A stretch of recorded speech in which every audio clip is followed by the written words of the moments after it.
Hey everybody. Today Rahdo runs through his top 10 game AI systems, which was a fun list for me to make because I just love thinking about this stuff. If you watch my show, you probably already know I tend towards the Care Bear side of things, and I'm particularly fond of co-ops. And any co-op worth its salt has to introduce some sort of system that creates actions for players to respond to, something that makes decisions in some kind of manner that keeps the game going, since of course otherwise there's no tension that the game can push the players with. With more players in a competitive game, of course, players just push each other. So AI in cooperative games is really important, but also I often find myself enjoying AI worked into competitive games as well, because while I'm not a big fan of making aggressive moves against my wife, or you, or any human player who would be sitting down at the table with me, I do enjoy the fact that sometimes a nice little AI system sprinkled into a competitive game can give me a target that I don't mind going up against, and butting heads with. There's a lot of different ways this list could break down. And originally I started out just saying, okay, well, let's make a list of 10 games and rank them based on how much I enjoy the AI. But the more I worked on this list, the more I found so many overlaps. A good game AI is really a combination of potentially a bunch of different subsystems. And so I took a step back and decided, let's actually do this based on AI-specific design implementations that I've really enjoyed. And I'll mention I think in all of these cases, a few different games that use those, and maybe they use them in slightly different ways, to give you an idea. Like I said, it's pretty much a very academic topic, but what the heck, I had fun thinking about it. Hopefully you will enjoy the video. So let's start out with number 10 on the list, an AI system I like to call checklists. And this has been around for a long time. It's a staple in dungeon crawl style games. This is the notion that you have enemies that you are going up against that have prescribed checklists that they will run through. When it comes to their turn, they will decide, right, I'm going to do A, then B, then C, and maybe they even have little flowcharts. If X is true, then I will do A. If not, I will do B. There's a bunch of games that have done this. It's been around for quite a while. I've got a couple I particularly like that do it. One of them is Space Cadets Away missions. Another one is the excellent, sadly overlooked Apocalypse Chaos. And these are both wonderful cooperative games where when a checklist system is working at its best, it creates a very interesting and dynamically evolving puzzles for players to work together to solve. Obviously, on the simplest level, a checklist system means, oh yeah, just move forward and then attack or ranged attack or what have you. But I love it when they get a little bit more intricate than that. And Space Cadets Away missions has some really funky stuff, like some types of characters who will actually move through the environment and grab other slower characters, enemies, and drag them with them. Or characters who can open and close doors, all kinds of things. The more complex, almost the better. And that's the beauty of a checklist system is, the enemies you go up against can provide very intricate problems to solve when you mix and match different ones together. Apocalypse Chaos is another interesting example of this because the checklists for the enemies here are super duper simple. Space Cadets Away mission and other games like it, they can get pretty complex. These ones are super simple, but again, it's when you've got guys combining who want to go clockwise as opposed to guys who want to flip, as opposed to guys who want to do range versus melee attacking, and all of them are out, and you can see, right, this round, here's what the bad guys are going to do. Now, what are we going to do? How are we going to deal with that to try to come out on top? Checklists are excellent. They can provide, rich simulations while keeping the overhead pretty manageable for the players. So that's why it's on my list, number 10. Next one, this I think is the only example where this is the only system where I only have one. I called it crowd control. And as far as I know, people can correct me if I'm wrong, what I'm talking about here is unique to Myth, which is, Myth does so many amazing things. There's so many awesome design concepts, the way the card-based combat works and all that. But what I really admire more than anything else is the way that they handle AI, because this is a game that really tries to capture, it's a cooperative fantasy dungeon crawl game that tries to capture the feeling of going against, seemingly endless hordes of bad guys. When I was playing, it kind of reminded me of playing the old classic Gauntlet in the arcade from the 80s, because just more and more and more come at you. And that could create a lot of overhead, a lot of fiddliness, a lot of just pain in the butt management for players to try to keep track of, dozens of little swarmling things that are coming at you. But there were several design choices in here that fall under this crowd control thing. The two main ones, one is I believe they called it the scouting system, where when it comes around for the bad guys to move, you don't have to figure out what every single bad guy is going to do. Basically, you figure out what one bad guy is going to do. He's going to do that thing. And if anybody was next to him, they'll do the same thing. So, where you might have 12, 15 guys on the board, you only have to work out the logic, and in this case, actually, it's interesting, it's a checklist type logic. You only have to work out the logic for 4 or 5 guys instead of all 15. And that's beautiful, because it means Myth can create scenarios that most other games can't dream of, because it would just become way too burdensome and onerous to try to manage and maintain all of these different enemies. Another thing it does is, another thing that simplifies and streamlines the enemies is all enemies do all their movement, and then all enemies do all their attacks. It's not like, okay, now let's see what these guys do, and then they go through a whole bunch of stuff, and now let's see what these guys do. So basically, all the bad guys swarm in on you, and then you find yourself surrounded by 3, 4, 5, 6 guys, and since they're all attacking at once, all you gotta do is just roll dice once for all of them to see how it works out. It's a brilliant, brilliant game. It was marred by a few growing pains when it first came out. I talked about that at great length when I did the original run-through. But still, I love the ideas, and I hope to see them work their way into others, because there's a lot of really great lessons for designers to learn from Myth. And that's why it's on my number 9 on my list with its crowd control techniques. Next up, we've got what I call marching orders. And you can see this in lots and lots of games. Basically, what people generally refer to in board game terms as tower defense games. It's the notion that enemies are on rails. You can literally see on the board the path they are going to take as they are trying to get from point A to point B, and their whole purpose in life is to get to point B, and your whole purpose is to stop them. This was popularized years ago by Castle Panic. And, there's a lot of different ways games can do it, but I've got a couple of examples that I think are exemplary, tour de force uses of marching orders. I'm talking specifically about Legends of Andor and Project Elite. These are both incredibly cool games because both of them, the enemies, all they want to do is, like I said, march from where they spawn to the base, or the castle, or the tower, or whatever it is that you're trying to defend. But they both do interesting things. Legends of Andor, the coolest thing about this game, and I absolutely love the puzzle that comes about, is the enemies move at different speeds. And they tend to get into the same lanes. There's several different lanes that they could be moving on to try to get to the castle that you're trying to defend, and they move at different speeds. But what happens is, if one enemy is in front of another enemy in the same lane, and the other enemy is faster, that enemy will leapfrog over the one who's in front of him. And then the guy who was slower, who was kind of blocking the way, he will then leapfrog over the original faster enemy. And the beauty of Legends of Andor is, depending on how the enemies end up occupying spaces in these lanes that are clearly delineated on the board, can be terrifying, because you can get situations where one enemy who should only be able to move one space might move 3, 4, or 5 spaces in one turn, and your castle could be overrun instantly because they're all piggybacking off each other. And so a big part of the game is making strategic strikes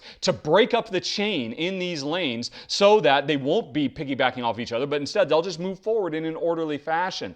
It's a real tough thing to get your head around, because Legends of Andor punishes you for fighting too much. You have to be very, very selective in the fights you pick, so you have to strike with surgical precision to kind of break up these supply chains of these enemies. Otherwise, they'll piggyback and you'll lose just like that. It's super duper smart. But I also love the marching orders in Project Elite, because the beautiful thing about this is, like, again, there are these lanes the enemies move on, but the lanes have branches in them. And it's up to the players to decide, okay, these enemies, they could keep on going up the north lane, or at this point they could split to the south lane. And so before the real-time action, this is a real-time cooperative game, starts, when we're looking at the board and we're seeing what all the enemies are, and we can see where they are, and therefore we can see what they can do. We know which ways they will have a tendency to move. We can come up with a high-level strategy for, right, okay, these particular guys, we should be funneling them off to the north because that's going to take them longer and they're moving faster. And okay, and if we need to, we can let these guys go to the south because they're weaker and we'll be able to take them out from the range attack. And so you can make all these really cool plans based on how you are going to crowd control them, how you are going to direct traffic. But then the timer starts. This is a real-time game where you're rolling dice as fast as possible, and the enemies, they never seem to stick to the plan that you originally laid out. And so you are constantly finding, oh crap, they moved farther than we thought, or I thought I was going to move them south, but I couldn't because that way was blocked, and now they moved the other way. It's really, really cool. It creates so much frantic, high-paced, visceral fun. We absolutely love it. And a big part of why this game is so successful is because it takes that really simple system of lanes, of marching orders, and leverages it in, in a real-time cooperative game. Absolutely love it. But now, let's move on to number 6, which I call variable programming. And this is an offshoot of the first one I mentioned. At number 10, I had checklists, where every type of enemy you encounter throughout the game has a checklist. And hopefully, the more varied these checklists are, the more interesting the game gets. What I like even more than that is taking that checklist idea, but giving each enemy a whole bunch of different checklists, a deck of cards that are full of checklists. And so, games that do this, like Gloomhaven or Assault on Doomrock, are absolutely awesome because they have all that really cool, interesting puzzle stuff that a checklist system will give you. But on top of that, there's a lot of unpredictable variance because in a given round, you have no idea if the exploding tomatoes are going to do X, Y, or Z. Whatever X, Y, or Z is, it's going to be an interesting and compulsive or a compelling issue to solve, and you could make your best plans based on what you think they might do. You have a rough idea, but they can surprise you. Unlike the checklist approach, which I mentioned earlier, where, okay, I can see exactly what's going to happen. Maybe it'll surprise me because they'll roll really well if they're going to roll to attack or whatever. Whereas here, and it's interesting, in both of these games, the surprises they throw at you is less about rolling dice to see if you hit or fail to hit, or whether your armor holds. That kind of roll to resolve stuff that Jen I don't like. The unpredictability doesn't come from just random roll of the dice. It comes from your enemy because okay, these guys, I know they're capable of summoning skeletons. But, they've already drawn one of the 2 cards in their deck that summon skeletons. There's 4 more cards in the deck, so there's a 25% chance they're going to summon skeletons this turn. If they do, that's going to be big trouble for us. So, how are we going to plan? Do we plan on, forget about trying to kill these guys, maybe we'll kill them, maybe we won't. Instead, we should stun them just to ensure that skeleton doesn't come out. Or we should move them into a place where, if skeletons come out over there, we don't particularly mind because they're so far away from our goal or what have you. And then they eventually draw their card, which is a little checklist of what they're going to do, and they didn't summon skeletons. That extra level, it just elevates both of these games into the stratosphere. It's a phenomenal gameplay system. It's a lot of work for the designer because it means every creature they make has all these different behaviors that have to be programmed in. But it gives you, as a player, so much more to think about and cogitate on. It's wonderful. That's why number 6 was variable programming. Now, this next one is an interesting one. Number 5, I call it strafing. And let's see, I got to bring back out Apocalypse Chaos, and I'll also talk about Space Hulk Death Angel. These are 2 games where the enemy's movement in the board is very simplified, very streamlined. For a lot of these kind of cooperative combat games, they're often called tactical skirmish games because you have a big map. I mean, this is true for Gloomhaven. This is true for Myth. This was true for Space Cadets Away missions. I mean, and Project Elite. You have a big map, a grid, and you know that, okay, that grid limits or restricts how you can move around, how the bad guys can move around. And so you spend a lot of time going, okay, well, if the bad guy has a range of 3 and I know he can move 2, that means this round, if he's going to move, he can move 2, and then he'd be able to have a range 3, and this is what he's going to do. And it can create just a lot of busy work, a lot of minutia. It's fine. That's where the core puzzle comes from, that you have to figure out, right, okay, based on where these enemies can move, this is what could potentially happen. But I love both of these 2 games because while the enemies can still move around, and their motion based on, well, checklist kind of behavior. Well, I mean, all the enemies just follow one checklist in space, whereas Apocalypse Chaos, there's a bunch of different ones that have. So there's one master checklist for the bad guys as opposed to a bunch of different checklists here. But the nice thing is their movement is not on a grid. It's not on a hex board. Their movement is 100% relative to the player, because all they're doing is they don't actually move into the world. They orbit around the world that we as players occupy. So there could be more complex maneuvering and positioning that we as players try to decide upon to best deal with these threats that we're under. But the threats themselves are super duper streamlined in the way that they move, because, okay, all we're going to do is we're going to move clockwise. Or we're going to move counterclockwise. This guy's going to move clockwise 3 spaces. This guy's going to move counterclockwise 1.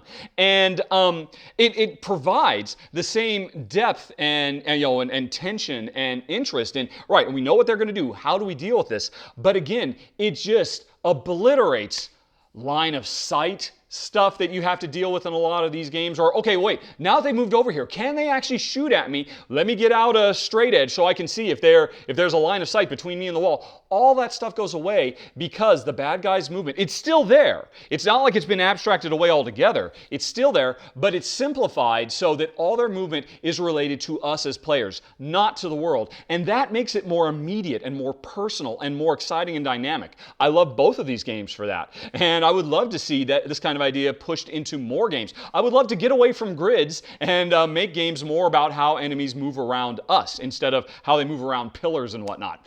Just because that means they're engaged with us instead of being engaged with a pillar or a stone dais or whatever it might be. But anyway, so that's Strafing as typified by Space Hulk, Death Angel, and Apocalypse Chaos. Alrighty, so that was number 5. On to number 4. Now this is a relatively new phenomenon, or at least maybe it's been around a while, but I've certainly become aware of it only recently in the last few years. And in fact, it's interesting.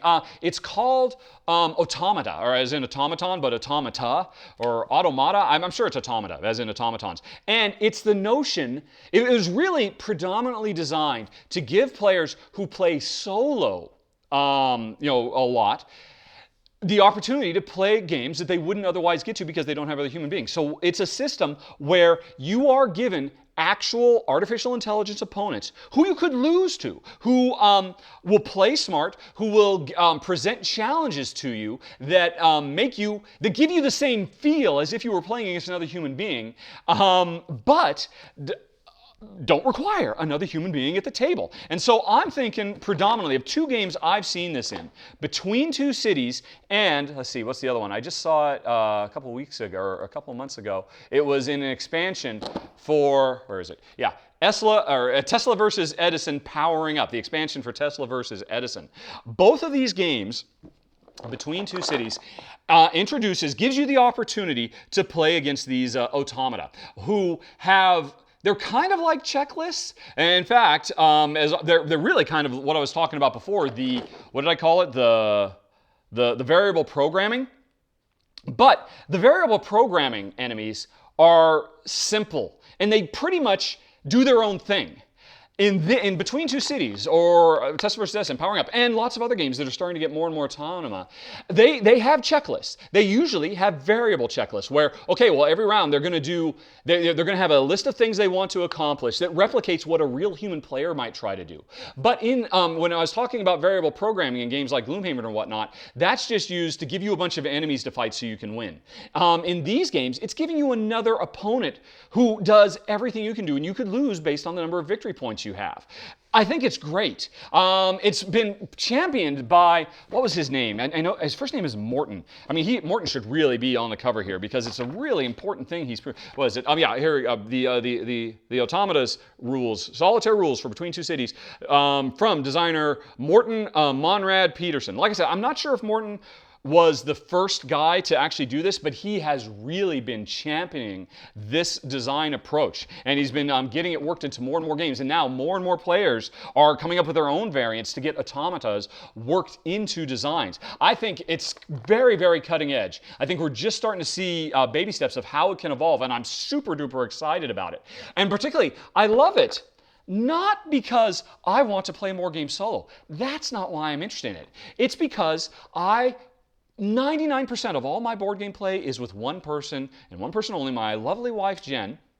Hi, Honey Pie. She's right over there. And so, because we only play two-player games, there are so many times that we miss out on some of the sweeter fruits of board game designerdom. Because for this game to really work well, you need to have a third or a fourth player. Between Two Cities, when it originally shipped, came with a kind of standard two-player variant that, in all honesty, was okay, but neither Jen or I were very excited about it, and because of that, I actually took a pass on covering the game. But Morton actually said, you know what? These special Automata rules that I created for solo play, they'll work just fine in a two-player game to add a third player. And so we tried it, and suddenly, boom! We were having just as much fun playing this, and I have since gone on ahead and played this, with huge high player counts. The Automata do almost as good a job of giving you the sense of what this game is as a real human player. That's the breakthrough. And again, it is an offshoot of what I was talking about earlier, variable programming.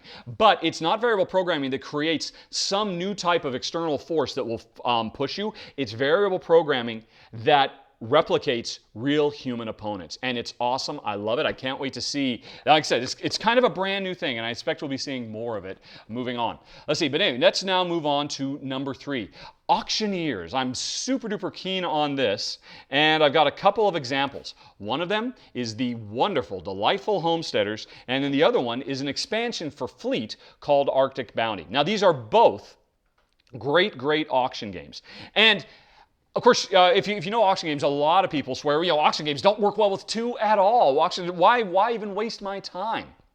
If you don't have at least 3 people, then all the cool, interesting dynamics go away. Now, I don't necessarily agree with that. I could easily come up with the top 10 auction games that work phenomenally, fantastically with 2. But I'll be honest, 2 of the games on that list would be Fleet, specifically Arctic Bounty and Homesteaders. Because what they do is, it's actually, I guess, thinking about it, now that I'm talking about it out loud, it's kind of a variation. It's an automata. Or no, not, because a big thing about the automatas are they can actually win the game. They are actual opponents that you have to beat. In Homesteaders and Fleet, what they do is they both have a slightly different take on this very cool system of, you and me, we're playing in an auction game trying to get plots of land or fishing licenses for these 2 games. And, that'd work anyway, but there's always a third bidder. And the way the third bidder works is precipitated by how they've done in previous rounds, because they will make bids, but they have very clear limits. We can all see that, in Homesteaders, when we're bidding on this land to build a building on, I can see that the dummy bidder is never going to bid more than 4. That's as high as he's going to go. And I know that's what he's going to bid.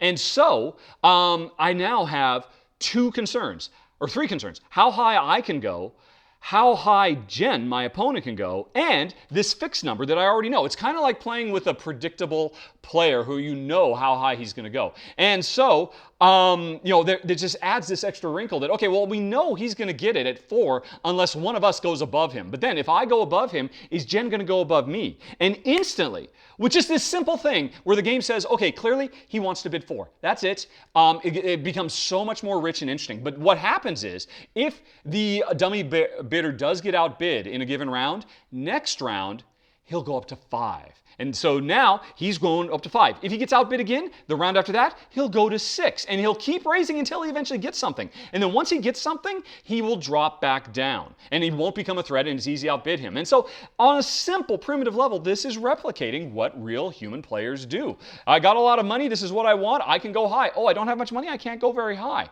It's a really super simple system. Fleet takes the same basic idea, but adds a little bit of extra variance because I can see what his target is, but then we draw a card that means he might shift that target a little bit. So there's a little bit more unpredictability. They both work phenomenally. They both make auctions so much richer, and it would be such a simple system. I can't think of an auction game. Maybe something like crazy like Raw, where you don't actually bid with money, but you bid with like weird symbols. But 90% of all auction games out there would be so hugely improved by introducing Auctioneer AI, like what Fleet, Arctic Bounty, and what was the other one?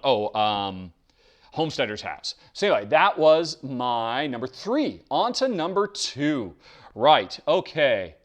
Number 2 is what I call clock watchers. And this is really typified. I've seen this predominantly. The 2 examples I'm going to talk about are a game that isn't actually available right now. It's actually on Kickstarter right now, only for a few more days. I've done a run through, so go check it out. It's an awesome, awesome game called Diceborn Heroes. And another place I have seen it is Gloomhaven. Gloomhaven is back, folks. There's a reason it's ranked so highly. It's so amazing.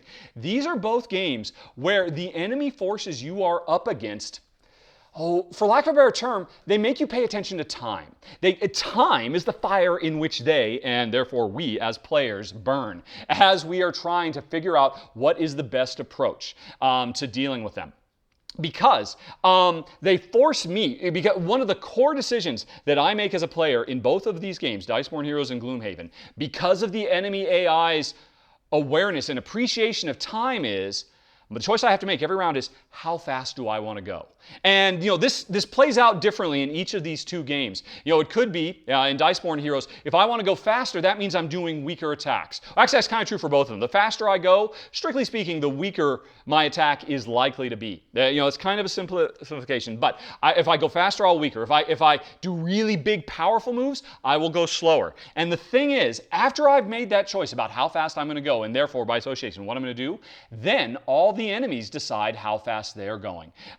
Both of them use a very simple system of card draws and initiative numbers, and so I have to check the lower the number, the faster you go. And then, so after we've chosen what we're going to do, and not only choosing what we're going to do, but how fast we're going to do it, now we see how fast all the bad guys are. And then suddenly, all our plans go out the window because we thought, okay, I am certain that I'm going to be faster than this guy, so I'll be able to get in and get the kill off of him before he ever gets a chance to do anything. But then, oh my God, I knew he only has 1 card in his deck of 8 cards that's actually faster than this number, and he drew it. And so suddenly everything has gone awry. It replicates that perfect moment in a game where you're playing against other human beings and you think you've got them dead to rights, but then they've got an ace up their sleeve. Somehow you just didn't see this one thing. So the AI can have that gotcha moment because you didn't expect them to go that fast. And it's interesting, both games, I particularly like what Diceborn Heroes does with that.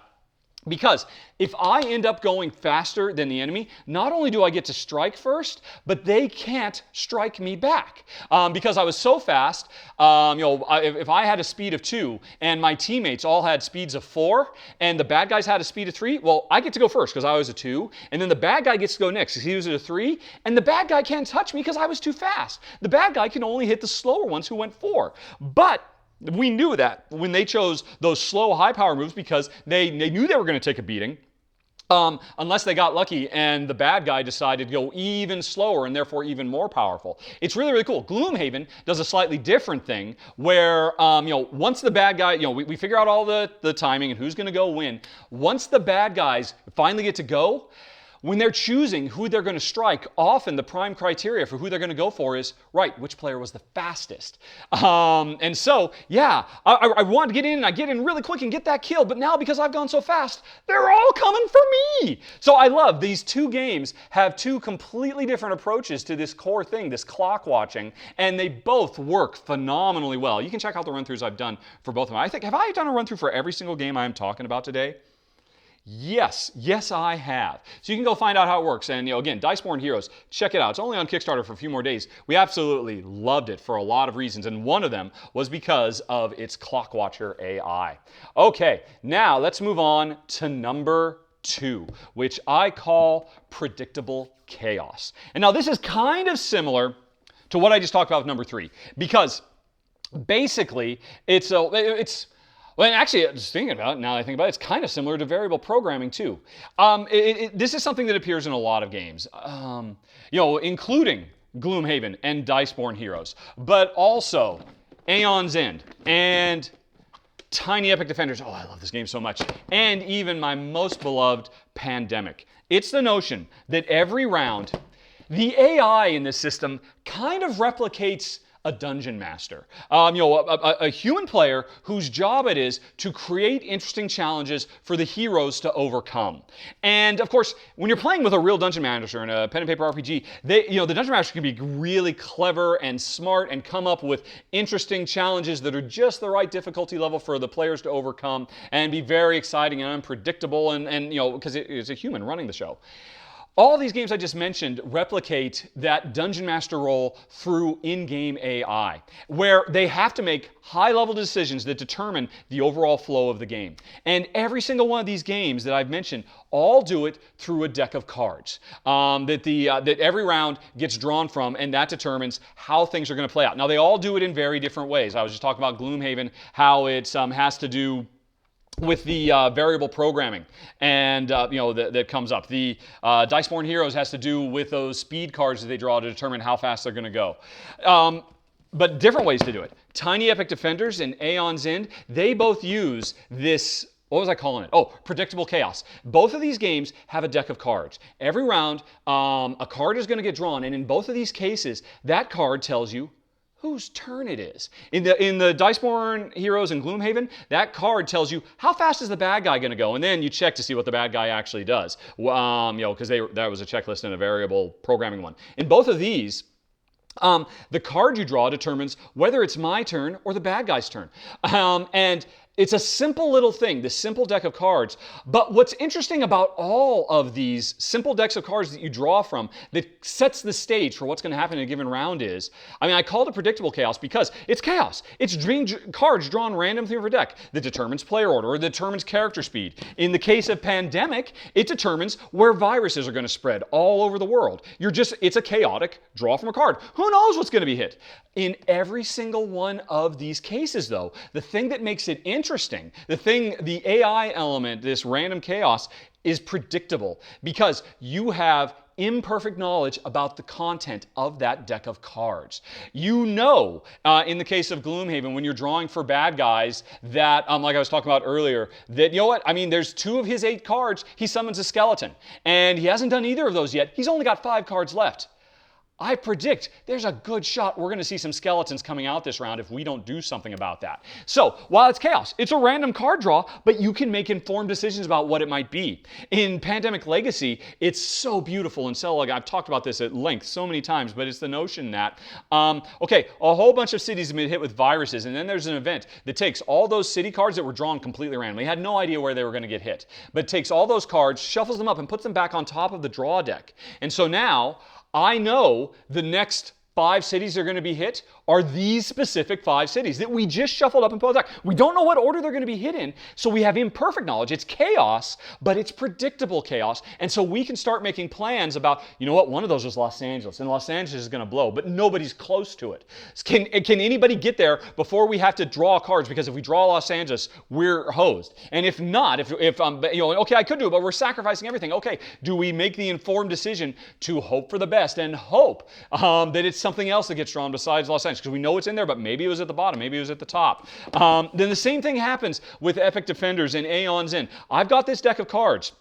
One of the cards in this deck of cards is my opportunity to move. One is your opportunity to move. And the other 4, those are all the bad guys' opportunities to move.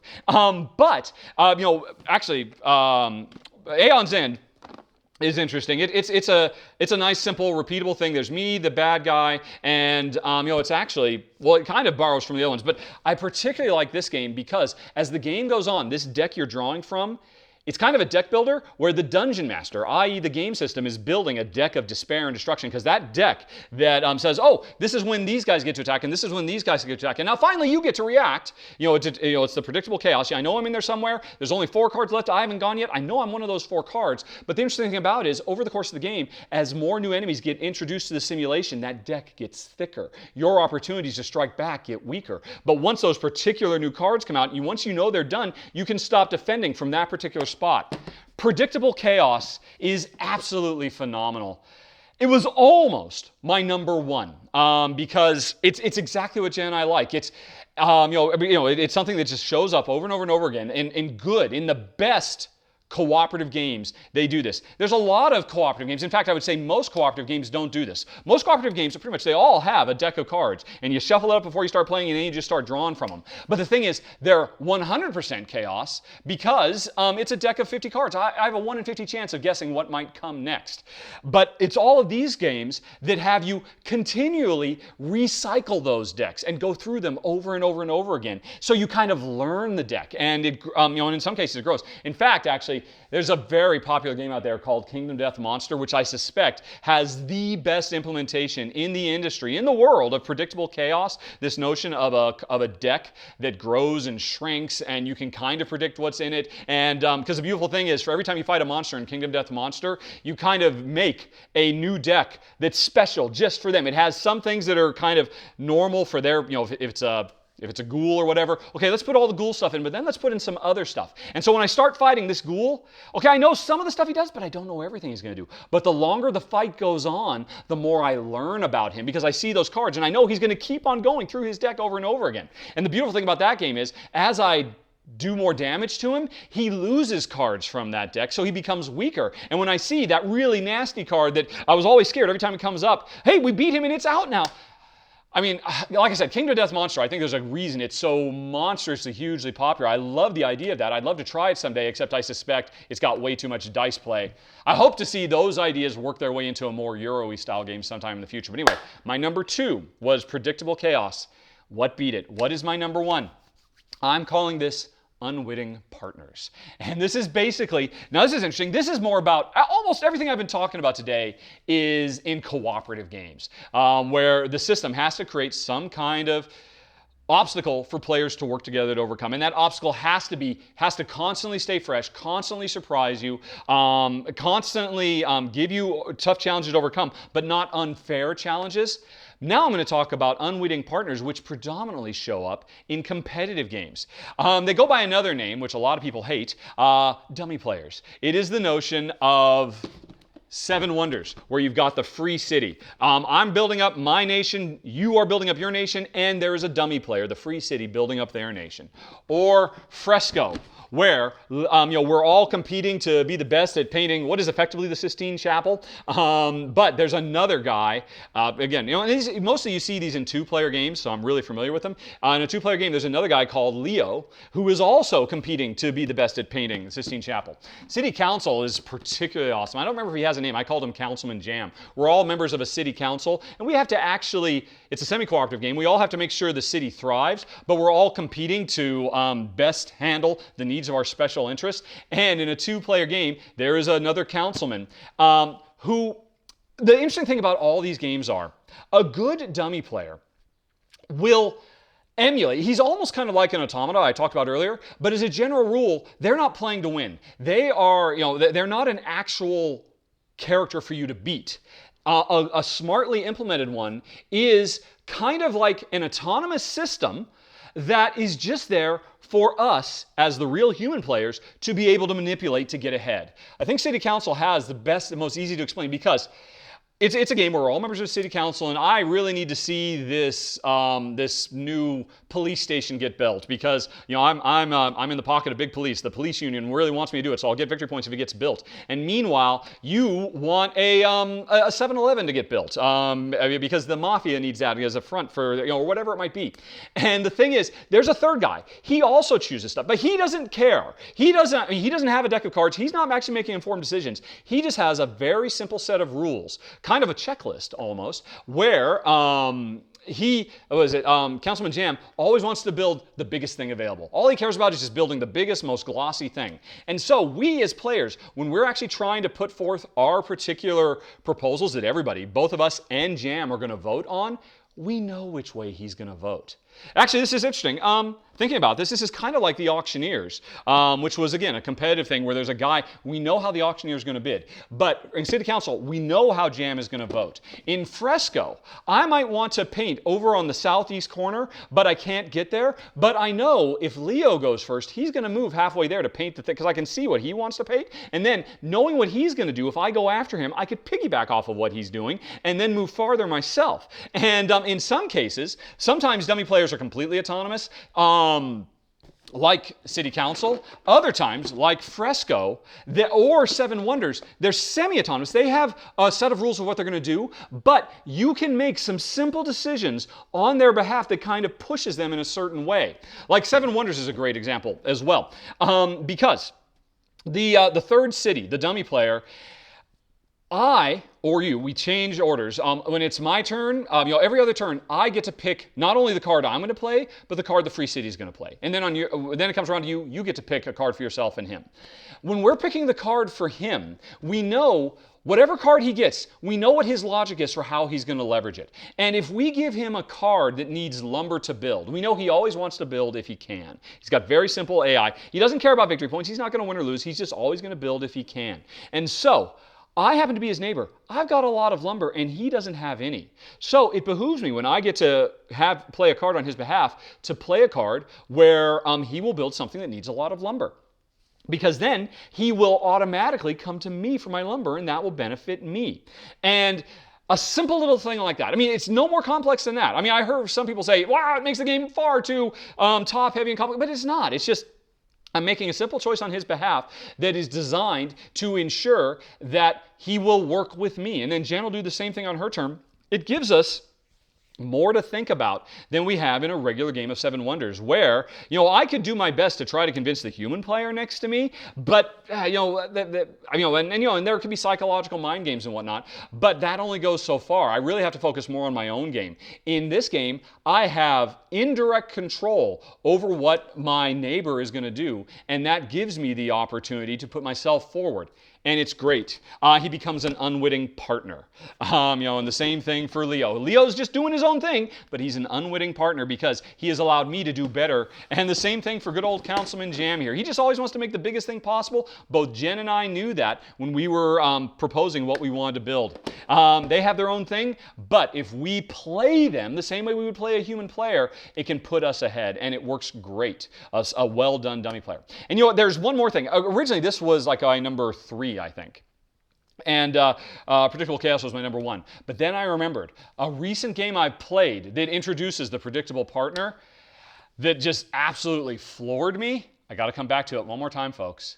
Is Gloomhaven. In Gloomhaven, it's a purely cooperative. Normally, dummy players exist in competitive games to try to flesh out a 2 or 3 player experience, so it's more like higher player counts. Gloomhaven has this brilliant system where certain classes, if you're a summoning class, you can actually bring allies onto the board that are not controlled by players. They're your sidekicks. They're your partners. It's your little pet skeleton or your whatever it might be. I don't want to get too much into spoilers about what you can actually summon in the game, because a lot of it's unlocked through the course of the game. But here's the brilliant thing. I have seen this kind of notion in tactical games forever. There's certain class types that have sidekicks. You can summon these sidekicks, and then they'll fight alongside you. They'll die bravely, and you can use them as shields to protect yourself. You can do lots of smart stuff with them. I've seen in a lot of games it works. Here's the brilliant thing about Gloomhaven. They are unwitting partners. When I summon my pet rat, who's going to fight alongside me, I have no control over him. He has his own checklist that he is going to follow every turn. And so the best I can, so he functions much more like Councilman Jam, who has his own set of behaviors. I know what he tends towards, and I can bear that in mind when I make my own moves. The same thing is true for my giant monster rat Frank, who I can summon when I'm playing Gloomhaven. I know roughly what Frank wants to do. I can't tell him what to do. He's his own rat. But as soon as I summon him, everything becomes so much more interesting.